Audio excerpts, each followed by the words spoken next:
Just before lunch one day, a puppet show was put on at school. It was called Mr. Bungle Goes to Lunch. His hands were dirty, and his hair was messy. But Mr. Bungle didn't stop to wash his hands or comb his hair. He went right to lunch.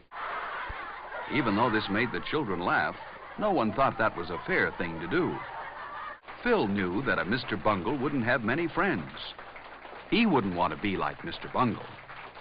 But were his hands clean? No, they were a little dirty.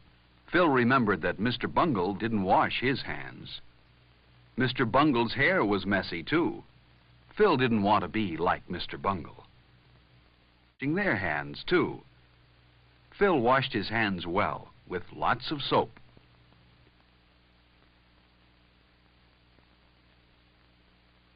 Then he rinsed the soap off. Phil dried it. He always enjoyed looking at the good food in the cafeteria. It tasted good, and was good for him, too. May I please have some milk? Phil remembered to say, may I, and please. That was very polite. Phil remembered to say, thank you, when he took the carton of milk.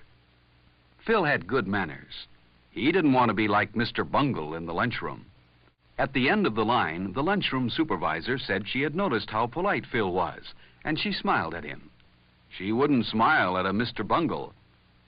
He put his tray down carefully, pulled out his chair quietly, and sat down.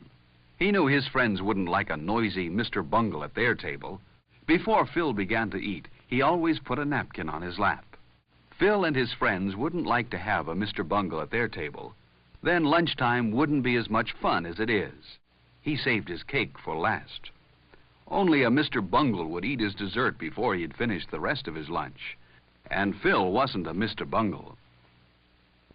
The cake was good. Some children are messy when they drink milk, but not Phil. Phil was the last one done.